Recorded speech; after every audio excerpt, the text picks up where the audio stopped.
මේ ආණ්ඩුව බලයට ඇවිල්ලා පැහැදිලිව රටේ අවශ්‍යතාවයන් උවමනාවන් සහ ජනතාවගේ කුසගින්න බඩගින්න අමතක කරලා තියෙනවා කියන එක තමයි අපිට පේන්න තියෙන්නේ.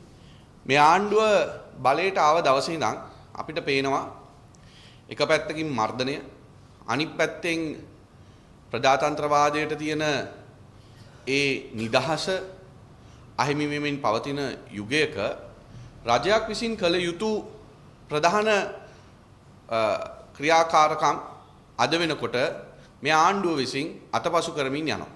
ඒක අපි දන්නේ නැහැ සිතාමතා කරනවද එහෙම නැත්නම් උවමනාවෙන් කරනවද කියන එක. දැන් අපේ රටේ ජනතාවට බත සපයන්නේ ගොවියා. අද ගොවි ජනතාව මහපාරට ඇවිල්ලා ඉවරයි. ගොවියෝ මේ ආණ්ඩුවෙන් ඉල්ලා සිටියා වී වලට නිසි මිලක්. වී වලට නිසි මිලක් දෙනව වෙනුවට ගොවියට දුන්නේ තෙත වී වලට මිලක්.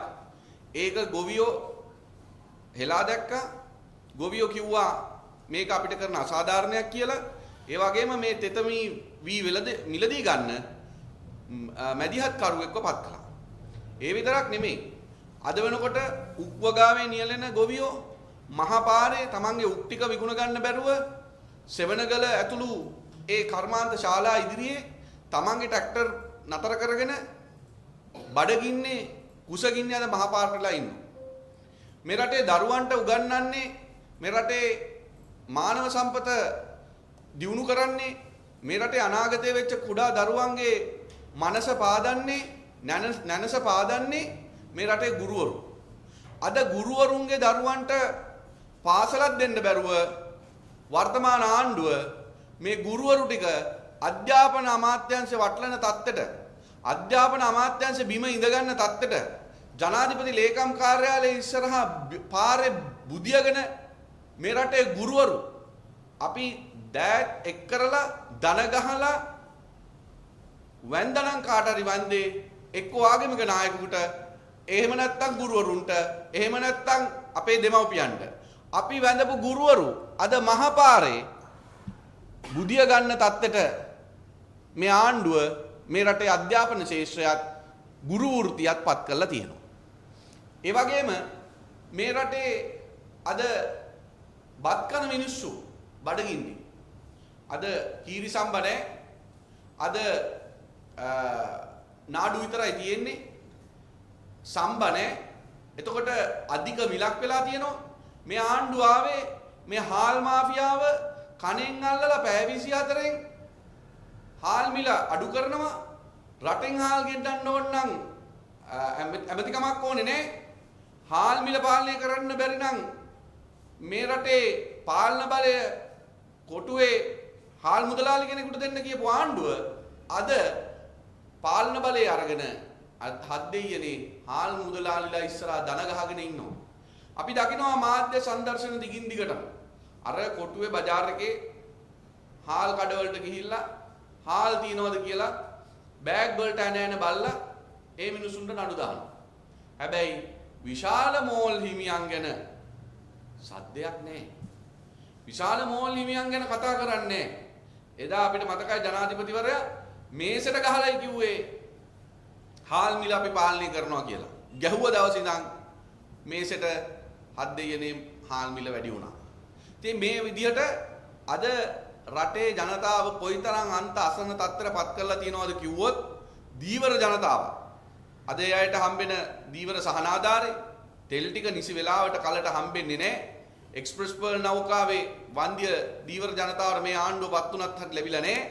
ඒ විතරක් නෙමෙයි මාදල් කර්මාන්තයේ දීවරයෝ අද අන්ත අසරණ වෙලා තියෙනවා. ඒ අයට දෙසැම්බර් වලින් පස්සේ විංචකෙන් ඒ මාදල් කර්මාන්තයේ නියැලෙන්න බෑ.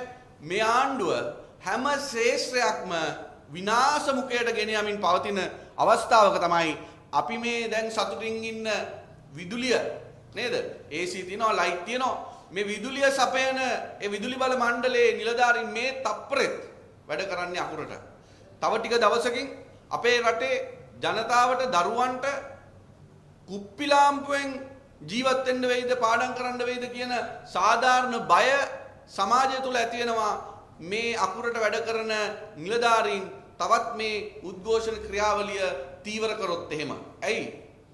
රටේ ජනතාවගේ මේ වැඩ කරන මිනිස්සුන්ගේ උරපිටින් කරපිටින් බලයට ආව මේ ආණ්ඩුව, රාජ්‍ය සේවකයාගෙන් ඡන්දෙන් බලයට ආව ආණ්ඩුව මේ රාජ්‍ය සේවකයාගේ මේ රටේ ජනතාවගේ හැඟීම් දැනීම් ගැන සංවේදී නැති ආණ්ඩුවක් බවට පත් වෙලා තියෙනවා. එතකොට මහා ලොකුවට උජාරුවට කතා කරාට ආර්ථික වර්ධන වේගය ඒ වගේම ජාත්‍යන්තර සබඳතා හත් දෙයියනේ මේ රටේ මිනිස්සුන්ට ලුණුයි බතුයි කන්න බැරි රටක් සහ ආර්ථිකයක් මෙයයි නිර්මාණය කරලා තියෙන්නේ. එක පැත්තකින් වී ටික ගන්න කුණු කොල්ලට හාල් මෝල් හිමියන්ට යස අපූර්වයි, අනිත් පැත්තෙන් හාල් ටික විකුණන්නේ අධික මිලකට, ඒකෙන් පාරිභෝගිකය අනාතයි. මේ පැත්තෙන් ගුරුවරු මහපාරේ දරුවන්ව පාසල් වලට දාගන්න බැරුව ඒ මිනිස්සු දුක් විඳිනවා.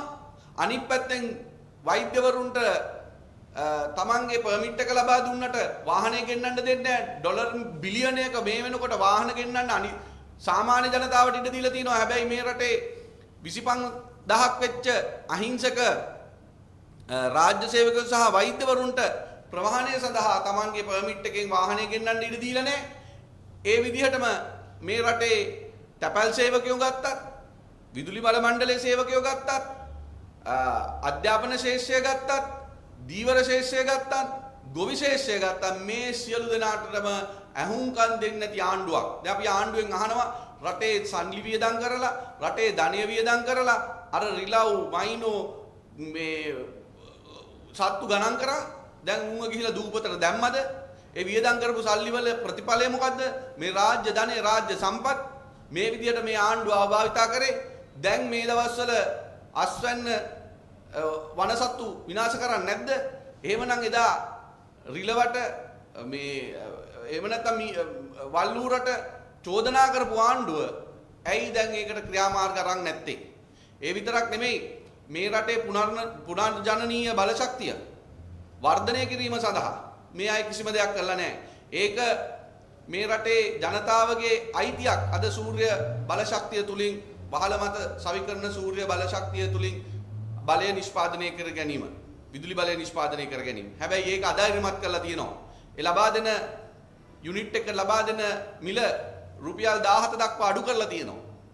මේ තුලින් මේ රටේ පුනර්ජනනීය බලශක්තියට භාවිතා කරනවට වෙනුවට ගල් අඟුරු සහ තාප විදුලි බලාගාර වලින් අධික මිලකට මේ රටේ බලශක්තිය නිෂ්පාදනය කරලා එක එක කොමිස්කාරයන්ට කොමිස් ගහන්නද මේ ආණ්ඩුව මේ රටේ මේ තත්ත්වය උදා කරලා තියෙන්නේ කියලා අපි අහනවා. ඒ විතරක් නෙමෙයි හොරකම වංචාව අපි දිගින් දිගටම දැක්කා. මේ රටේ පැහැදිලිවම කන්ටේනර් 320 ගැන හෙළිදරව් වුණා. හැබැයි මේ ආණ්ඩුව අද කන්ටේනර් දෙකක් අල්ලන් තියෙනවා. ඒ දෙක පරීක්ෂාව කරලා තමයි එළියට දාලා තියෙන්නේ. ඒ දෙකෙත් තියෙන්නේ කුඩු කියලා ආණ්ඩුව කියනවා. එහෙමනම් 320ක් පරීක්ෂා නොකර රතු ලේබල් ගහපු ඒ කන්ටේනර් 320 තිබ්බේ මොනවද අර්ජුනා කියපු දේවල්ද කියන එක අපිට අද සාධාරණ සැකයක් බවට පත් වෙලා තියෙනවා. මේ රටේ ජනතාව අද බියෙන් සැකෙන් ජීවත් වෙන්නේ. මොකද මේ කන්ටේනර් වල ආවේ මොනවද කියන එක දෙයියෝ විතරයි දන්නේ. මොකද ඒකට හේතුව තාමත් ඒ පිළිබඳව නිසි විනිවිදභාවයකින් සහිත පැහැදිලි කිරීමක් මේ ආණ්ඩුව කරලා නැහැ. මේ ආණ්ඩුව අපෝසත්. අපි දැක්ක බිමල් රත්නායක මැතිතුමා එක්තරා ටීවී නාලිකාවක කියනවා විපක්ෂය අපිට සහයෝගය දෙන්නේ නැහැ. එතකොට ඒ නාලිකාවේ මාධ්‍යවේදී අහනවා කොහොමද ඔයගොල්ලෝ සහයෝගය දෙන්න ඕනේ? අපිට මේ කරන චෝදනා මේ කන්ටේනර් 320ක් පිළිබඳව වගේ චෝදනා නොකරනවා නම් හොඳයි කියලා.